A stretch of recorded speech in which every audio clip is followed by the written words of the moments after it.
us all a little bit more awake. He warned that the region in which he was speaking is being pushed to the breaking point, adding that the massive military strike launched by the United States and Israel and the subsequent attacks by Iran on several countries, which were strongly condemned at the Security Council yesterday, constitute a grave threat to international peace and security and have caused an immense suffering for civilians.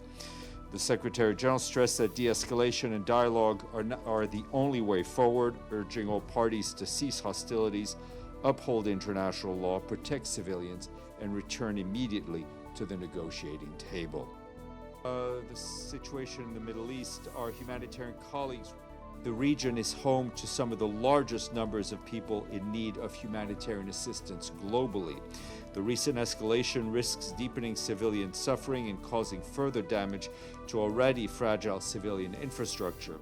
According to UNHCR, more than 4.1 million people have been internally displaced in Afghanistan, Iran, Lebanon, and Pakistan since the beginning of the escalation.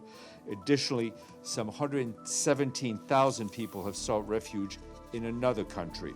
It's important to note that these numbers are based on data provided to us by authorities. We and our humanitarian partners are continuing to provide humanitarian aid to people impacted across several countries and remain ready to ramp up our response in support of national authorities where needed.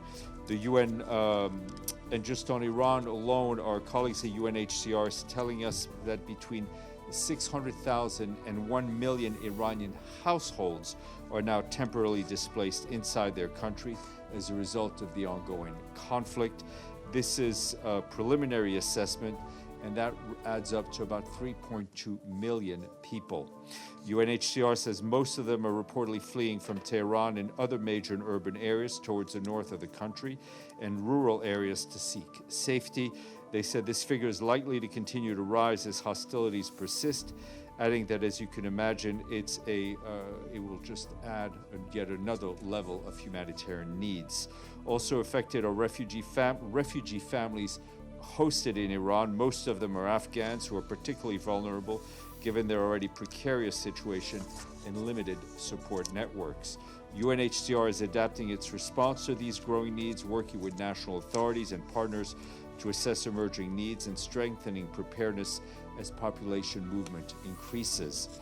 We join them in emphasizing the urgent need to protect civilians, maintain humanitarian access, and ensure that borders remain open to those seeking safety in line with the country's international obligations. Also from Lebanon, our humanitarian colleagues tell us that the situation remains highly volatile, and as you can imagine, humanitarian needs are growing by the day as more people continue to be displaced. Government figures in Lebanon estimate that more than 816,000 human beings have registered themselves as displaced, including, that number includes about 285,000 children. Over 125,000 people are taking shelter in nearly 600 collective centers. The overall number of people actually being displaced in Lebanon is likely higher. We and our partners, together with national and local authorities, are scaling up urgent assistance to help people who fled their homes. Officials and why it hasn't made a lot of progress in recent. Yesterday, an explosion occurred approximately 15 meters from a UN position in Sector East. Thankfully, no injuries were reported. Regarding the March 6th incident that saw in which 3 Ghanaian peacekeepers were injured, our own investigation is underway and it will take some time. The injured peacekeepers, as you know, are recovering, including one who was sent for further medical treatment in a hospital in Beirut.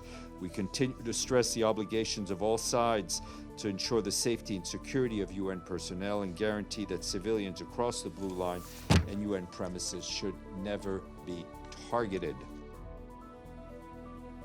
If you don't mind,